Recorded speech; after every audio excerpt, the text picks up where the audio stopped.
कृष्णं पारार्ध्यं स्वं श्रुतिशतशिरसिद्धम् अध्यापयन्ति स्वोच्छिष्टायां स्रजिनिगलितं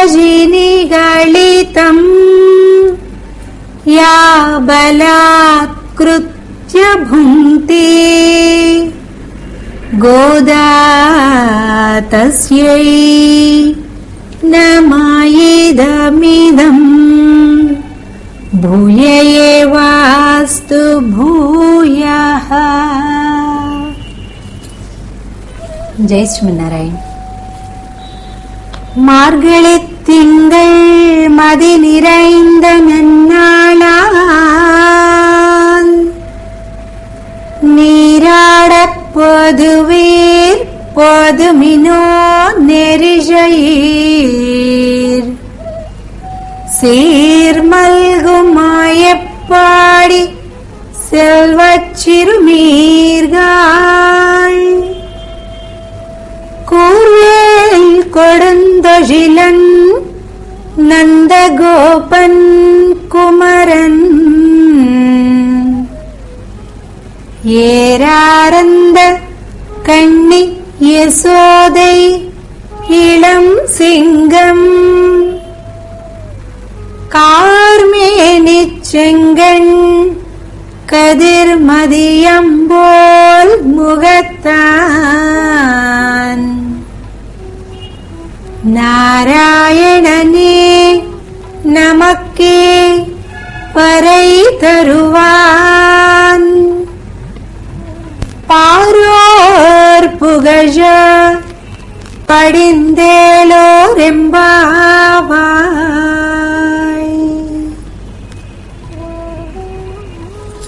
జయ శ్రీమన్నారాయణ. ఇది తిరుప్పావై దివ్య ప్రబంధంలోని మొదటి పాసురం.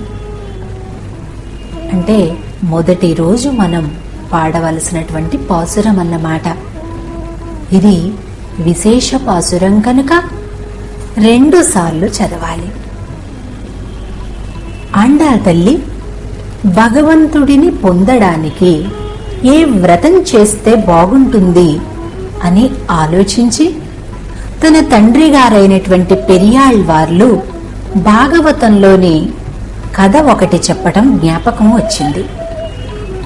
ఏంటంటే అది గోపికలంతా కూడా శ్రీకృష్ణుణ్ణి కలవాలి, శ్రీకృష్ణుడిని పొందాలి. కానీ ఈ పెద్దవాళ్లేమో ఆటంక పెడుతున్నారు. కాబట్టి భగవంతుడిని భర్తగా పొందడానికి మనం ఇప్పుడు ఏం చెయ్యాలి అని ఆలోచించి ఆనాడు ద్వాపర యుగంలో గోపికలంతా కూడా కాత్యాయని వ్రతాన్ని చేసి తద్వారా భగవంతుడిని భర్తగా పొందారట. ఓహో, అంటే కాత్యాయని వ్రతాన్ని మనము చేస్తే మనకి కూడా భగవంతుడు భర్తగా లభిస్తాడన్నమాట అని అనుకుంది ఆండాళ్ తల్లి. అనుకోవడమే కాదు, మరిక ఆలస్యం చెయ్యకుండా తోటి స్నేహితురాళ్లందర్నీ కూడా కలుపుకొని ఆ శ్రీవిల్లిపుత్తూరులోని ఆలయం వటపత్ర సాయి స్వామి ఆలయంలో ఈ వ్రతాన్ని చేయడం ప్రారంభించింది. 30 పాసురాలను పాడింది. ఒక్కొక్క పాసురం ఒక్కొక్క రోజుగా మనం ఈవేళ ఈ వ్రతాన్ని మనం కూడా చేసుకుంటున్నాం. ఆ వ్రతంలో భాగంగా ఈవేళ మొదటి పాసురాన్ని చూద్దాం. మార్గళి తింగళ్ మది నిరైందనన్నాళాల్. అబ్బా, ఎంత మంచి రోజమ్మా అని అంటుంది. చూడండి, మంచి పని చేయాలి అనుకున్నప్పుడు, మంచి సంకల్పం చేసినప్పుడు మంచి రోజు దానంతట అదే వస్తుంది. చాలా మంది చూస్తుంటారు, ఈ పని చేస్తున్నాం, ఈ పని చెయ్యాలి, ఏది మంచి రోజు, ఏది మంచి నక్షత్రం, ఏది మంచి తిథి, ఏది మంచి వారం, ఏది మంచి లగ్నం, ఇన్ని విషయాలు చూస్తుంటారు. ఎందుకండి? చేసే పని కనుక మంచిదైతే, సంకల్పం మంచిదైతే, ఇది సమాజానికి దేశానికి ఉపయోగపడేటటువంటి కార్యమైతే ఏ కాలం మాత్రం ఏం చేయగలదు మిమ్మల్ని? ఏమీ చేయలేదు. అంటే సంకల్పం మంచిదై ఉండాలి అని అర్థం. అమ్మా, మనం కూడా దేశమంతా సుభిక్షంగా ఉండాలి, భగవంతుడిని మనం పొందాలి అనే ఈ 2 ప్రయోజనాలతోటి ఈ వ్రతం చేస్తున్నాం. కానీ సమయాన్ని మనం చూసుకోలేదు, తిథి నక్షత్ర వార వర్జ్యాలను మనం చూడలేదు. కానీ మంచి కాలం చూసావా, అనుకోకుండా ఎలా వచ్చేసిందో అని చెప్తుంది. ఏం కాలమట అది? మార్గళి తింగళ్ మది నిరైంద నన్నాళాల్. చాలా మంచి రోజట, నిండు పున్నమి రోజులట. అంతేకాదు సుమా, మార్గశీర్ష మాసమట. ఏమండి ఈ మాసానికి ఉండేటటువంటి ప్రాముఖ్యత? మాసానాం మార్గశీర్షోహం అని భగవానుడు చెప్పుకున్నాడు. అంటే మాసాలు ఎన్నున్నప్పటికీ అందులో మార్గశీర్ష మాసాన్ని సాక్షాత్తుగా నేను అని చెప్పాడు. అంటే ఈ మాసం సాక్షాత్తుగా అటు భగవంతుడి అనుగ్రహాన్ని, ఇటు ధనుర్మాసం చేస్తున్నందుకు ఇటు అమ్మవారి అనుగ్రహాన్ని రెండింటినీ కలిపి ఏకకాలంలో మనకు అందించేటటువంటి వ్రతం ఇది. తింగళ్ మది నిరైందనన్నాళాల్. ఆహా, మాసం చూస్తే పుణ్యమాసం, నక్షత్రం చూస్తే పుణ్య నక్షత్రం, తిథి చూస్తే పుణ్యతిథి, వారం పుణ్యవారం, చంద్రుడు నిండు పున్నమి కాంతులను వెదజల్లుతున్నాడు. ఎంత మంచి రోజులొచ్చాయి తల్లి, పదండి ఇదే శుభశకునం, బయలుదేరండి అని అంటుంది ఆండాళ్ తల్లి తన స్నేహితులందరితో కూడా కూడి. అంతేకాదట, నీరాడ పోదువీర్ పోదుమినో నేరిజైర్. నీరాడ అంటే స్నానం చేద్దానికి వెళ్దాం. అమ్మా, అసలు ఈ వ్రతానికి ఏంటి ఇంకొక పేరు? స్నాన వ్రతము అని పేరండి. ఈ ధనుర్మాస వ్రతానికే స్నాన వ్రతము అని పేరు. అంటే స్నానం తెల్లవారుజామున చెయ్యటం ప్రధానమైనటువంటి వ్రతం అన్నమాట దీనిలో. కాబట్టి అమ్మా, ఎవరెవరైతే స్నానాలు చేద్దాం అనుకుంటారో పదండి, అందరం కూడా పదండి, కదులుదాం, వెళ్దాం, రండి. నేరిజయ్యి, ఎంతో విలక్షణమైనటువంటి ఆభరణములు కలిగినటువంటి వారలారా రండి రండి అని అంటుంది. మనకి సందేహం కలుగుతుంది, ఏమండి స్నానానికి వెళ్లేటప్పుడు ఆభరణాలను పెట్టుకొని వెళ్తారా, ఆభరణాలను తీసివేసి వెళ్తారా? తీసివేసే కదా వెళ్లేది. కానీ ఆండాళ్ ఏం చెబుతుంది? బోలెడేసి బ్రహ్మాండమైనటువంటి విలక్షణమైనటువంటి ఆభరణాలు పెట్టుకున్నటువంటి ఓ గోపికలారా రండి రండి అని అంటుంది. ఏంటట ఆభరణాలు? భక్తి ఆభరణం, వినయ ఆభరణం, జ్ఞాన ఆభరణం, స్వామి మీద ఉండేటటువంటి ప్రేమ ఆభరణం. ఇలాంటి ఆభరణాలను పెట్టుకున్నటువంటి వాళ్ళు ఎవరైనా కూడా భగవద్ అనుభూతిలో స్నానం ఆడడానికి రండయ్యా. స్నానమేమిటండి అంటే భగవత్ గుణ ప్రవాహంలో స్నానమట. ఏ స్నానం చేస్తే భగవంతుడు దొరుకుతాడు కదండి? ఏ స్నానం చేయాలి? ఆయన యొక్క గుణాలు అనేటటువంటి ప్రవాహంలో మునకలు వేయాలి మనం. భగవంతుడి గుణాలను వినాలి, భగవంతుడి గుణాలను పాడాలి, భగవంతుడి రూపాన్ని చూడాలి, భగవంతుడికై సేవలను చెయ్యాలి. ఇలా చేస్తే ఎందుకు రాడే మాధవుడు అని అంటుంటారు మన వాళ్ళు. ఇది చెయ్యాలి. అదే చెప్తుంది ఆండాళ్ తల్లి. నీరాడ పోదువీర్ పోదుమినో నీరిజైర్ సీర్ మల్గుం ఆయ్ పాడి సెల్వచ్చిరుమీర్గాళ్. అమ్మా, ఎంతెంత సంపద కలిగినటువంటి గోపెమ్మలో తెలుసా మీరంతా? అసలు ఈ నందవ్రజమే బోలెడేసి సంపదలకి ఆలవాలం. ఆయ్ పాడి సీర్ మల్గుం పొంగి పొరలిపోతున్నాయంట సంపదలంతా కూడా ఆ నందవ్రజంలో. అంతేకాదు, కూర్వేల్ కొడుందొజిలన్ నందగోపన్ కుమారన్. సరేనమ్మా, వద్దాం. కానీ ఎవరి కోసం ఇదంతా? ఏ ప్రయోజనాన్ని ఆశించి మనం చేస్తున్నాం ఇదంతా అంటే? చెప్తానమ్మా, చెప్తాను. కూర్వేల్ కొడుం తొజిలన్, క్రూరమైనటువంటి వేలాయుధాన్ని ధరించినటువంటి నందగోపుడి కుమారుడి కోసం. స్వామికి అలా ఇష్టమటండి. నేను నేను అని చెప్పుకోవటం ఇష్టం లేదట. ఒకరికి చెందినటువంటి వాడిగా తనని ఇంట్రడ్యూస్ చేసుకోవటం అంటే భగవంతుడికి చాలా ఇష్టమట. ఎలా పిలిస్తే భగవంతుడు ఇష్టపడతాడట? నందగోపుడి కుమారుడు అని చెప్తే స్వామికి చాలా ఇష్టమట. ఆ నందగోపుడు ఎలాంటి వాడో తెలుసునా? క్రూరమైనటువంటి ఒక వేలాయుధాన్ని పట్టుకొని ఎప్పుడు తిరుగుతూ ఉంటాడట. ఎందుకండి అలాగా అంటే శ్రీకృష్ణుడి మీద ఉన్నటువంటి ప్రేమతోటి. ఎప్పుడు కృష్ణుడి మీదకి ఎన్నో రూపాలలో ఎందరో రాక్షసులు దండెత్తటమే. ఒకతేమో స్త్రీ వేషంలో వచ్చి కృష్ణా నీకు పాలనిస్తాను అంటూ వచ్చింది, కానీ విషాన్ని నింపుకొని వచ్చిందండి. అదే పూతన స్వామికి కీడు చెయ్యాలి అని వచ్చింది, కానీ వేషం చూస్తేనేమో కుడి ఎడమలు తెలియని గొల్ల వేషం. ఇంకొకళ్ళు చూస్తేనేమో స్వామికి చాలా ఇష్టమైనటువంటి దూడల రూపంలో వచ్చాడు. వత్సాసురుడిగా, ధేనుకాసురుడిగా, తృణావర్తుడిగా, అఘాసురుడిగా ఎన్నెన్ని రూపాలండి శ్రీకృష్ణుడి మీదకి వచ్చినటువంటి ఆ రాక్షసులందరూ కూడా తాల్చింది. అమ్మో, ఎప్పుడు ఏ రూపంలో ఎవడు ఎలా వస్తున్నాడో తెలియటం లేదు ఆ నందగోపుడికి. అందుకని ఎప్పుడు కూడా వేలాయుధాన్ని పట్టుకొని తిరుగుతూ ఉంటాడట కృష్ణుడి దగ్గరే. ఒక చీమ వస్తే చీమను కూడా టెస్ట్ చేస్తాడటండి నందగోపుడు. ఇదేమో చీమాసురుడేమో, ఇదేమో దోమాసురుడేమో అని ప్రతి దాన్ని కూడా సందేహించి సమూలంగా నాశనం చేస్తున్నాడట నందగోపుడు. అంత ప్రేమనమ్మా కుమారుడంటే. అబ్బా, ఎప్పుడు తండ్రి కలా వినే విధేయతలతోటి ఉండేవాడి కోసమా మనం వెళ్తుంటా అని అంటారేమో. కాదు కాదు తల్లి. ఏరారంద కണ്ണి యశోదై ఇళం సింగం. తండ్రి దగ్గర వినయంగా ఉంటాడు, కానీ మా యశోదమ్మ దగ్గర మాత్రం సింహపు పిల్లలాగా ఉంటాడట. అలాంటి స్వామి దగ్గరికి వెళ్దాం. కార్మేని సెంకణ్, నల్లని శరీర వర్ణాన్ని కలిగినటువంటి వాడు. కదిర్ మదియంబోల్ ముగత్తాన్, సూర్య చంద్రులని తన నేత్రాలుగా కలిగినటువంటి వాడు.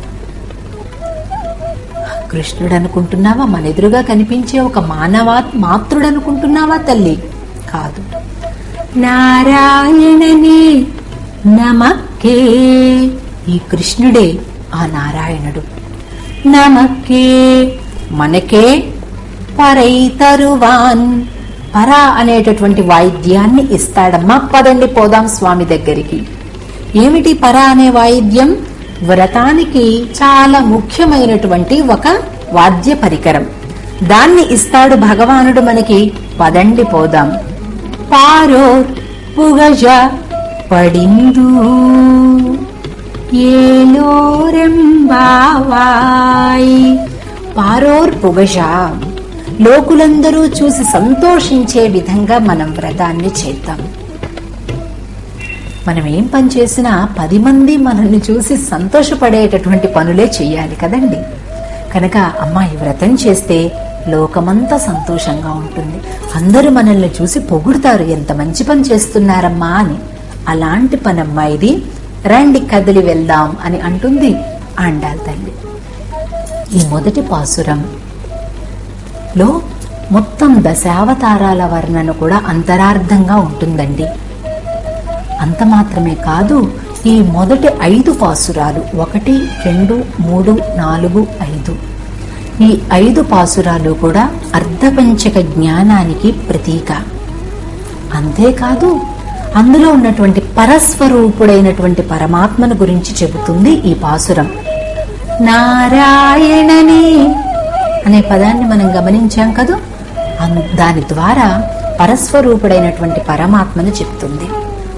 అలాగే శ్రీ వైష్ణవ సంప్రదాయంలో పంచ సంస్కారాలు అనేటటువంటి ప్రక్రియ ఉంది. అందులో తాప సంస్కారం కూడా ఈ పాసురంలో తెలుస్తుంది. పంచ ప్రాణమయ, మనోమయ, జ్ఞానమయ, ఆనందమయ కోశాలు. ఈ 5 పాసురాలు పంచకోశాలకు ప్రతీక. ఈ 5 పాసురాలు పంచ సంస్కారాలను సూచిస్తుంది. ఈ 5 పాసురాలు పర, వ్యూహ, విభవ, అంతర్యామి, అర్చ అనేటటువంటి భగవానుడి 5 రూపాలను కూడా సూచిస్తుంది. అద్భుతమైనటువంటి గంభీరమైనటువంటి అర్థ విశేషాలను ఒకటి కాదు రెండు కాదు వేలాది కొలదిగా చూసేటటువంటి వాని యొక్క దృష్టిని బట్టి త్రవ్విన కొద్దీ బయటపడతాయి తిరుప్పావై దివ్య ప్రబంధంలోని అర్థాలన్నీ కూడా. అందుకే దీన్ని వేదమనైతుక్కం విత్తాగుం అని అంటారు. అంటే ఋగ్ యజు సామ అధర్వణ 4 వేదాలున్నాయి కదూ, ఆ 4 వేదాలకి కూడా ఈ తిరుప్పావై బీజము వంటిదట. చూడండి, విత్తనం ఇంత చిన్నగా ఉంటుంది, కానీ దాని నుండి వచ్చేటటువంటి మొక్క, ఆ తర్వాత పెరిగిన తర్వాత వృక్షం, మరింత పెరిగిన తర్వాత వటవృక్షం. అంత పెద్ద వటవృక్షానికి కూడా మూలం ఈ చిన్ని బీజం. అలాగా శాఖోపశాఖలుగా విస్తరించినటువంటి వేదానికి ఈ తిరుప్పావై చిన్న బీజం అన్నమాట. ఇదేమో బీజము, అదేమో వటవృక్షము అన్నమాట. అంత గొప్ప సారవంతమైనటువంటిదండి ఈ తిరుప్పావై దివ్య ప్రబంధం. కనుక ఈ తిరుప్పావైలోని ఈ మొట్టమొదటి పాసురం నుంచి ప్రారంభించుకొని 5వ పాసురం వరకు కూడా ఒక భాగంగా చెప్తారు, పూర్వ పీఠికగా చెప్తారు. అంటే ఈ 5 పాసురాలకి కలిపి శుద్ధి వ్రతము అని పేరు. శుద్ధి అంటే శుచి, శుభ్రత, శుద్ధి అని అంటుంటామే, అదన్నమాట. శుద్ధిని కలిగింప చేసేటటువంటి వ్రతం. శుద్ధి మనకి 2 రకాలుగాను అవసరమే. ఒకటి శారీరక శుద్ధి, 2 మానసిక శుద్ధి. ఈ 2 రకాల శుద్ధులను కూడా కలిగింప చేస్తుంది ఈ 5 పాసురాలన్నీ కూడా.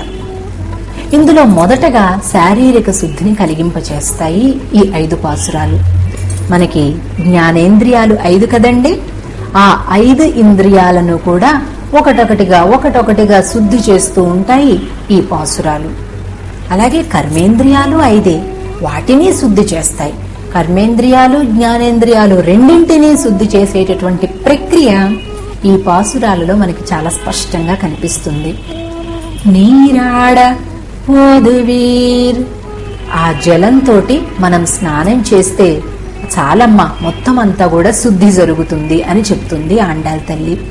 కనుక స్నాన వ్రతము అని పేరు కాంచినటువంటి ఈ దివ్యమైనటువంటి మార్గశీర్ష వ్రతం, అదేనండి ధనుర్మాస వ్రతంలో పాసురాలను చదవడం, ఏ రోజు పాసురాన్ని ఆ రోజు ప్రత్యేకించి మంగళహారతులతోటి చదవడం, అలాగే పొంగలి ఆరగింపుగా చేయడం, ఈ పాసురముల యొక్క అర్థాన్ని కూడా మనం శ్రవణం చేయడం ప్రధానమైనటువంటి అంశాలుగా ఈ ధనుర్మాసంలో మనం చూడవచ్చు.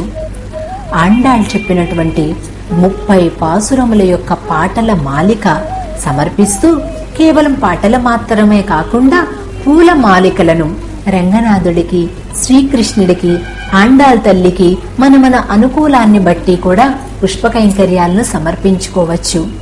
అయ్యో, ఈ రూపమే లేదు కదండి మా దగ్గర అని బెంగపడకండి. మన దగ్గర ఏ స్వరూపాలు ఉంటే ఆయా స్వరూపాలలో ఆండాళ్ తల్లి యొక్క రూపాన్ని మనం దర్శించుకొని చక్కగా ఈ వ్రతాన్ని చేసుకోవచ్చు. ఇందులో ఉన్నటువంటి ప్రతి పాసురం కూడా ద్రావిడ భాషలే ఉందే అని భయపడే కంటే, ఏ భాషలో ఉండేటటువంటి భావాన్ని ఆ భాషలో కొద్దిగా కష్టపడైనా మనం స్వీకరించడం మరింత శక్తివంతమైనటువంటిది. కనుక తిరుప్పావై పాసురాలను పాడదాం, దాని అర్థాన్ని తెలుసుకుందాం. ఇక 2వ పాసురంలో వ్రతం చెయ్యడానికి ఏ నియమాలు ఉన్నాయి, ఏ నియమాలు మనం పాటించాలి, ఎలాంటి జాగ్రత్తలు తీసుకోవాలి, అసలు ఈ వ్రతాన్ని ఎవరు చెయ్యవచ్చు అనేటటువంటి విషయాన్ని ఆండాళ్ 2వ పాసురంలో చెప్తుంది. దాన్ని చూద్దాం. ఆండాళ్ తిరువడిగళే శరణ్.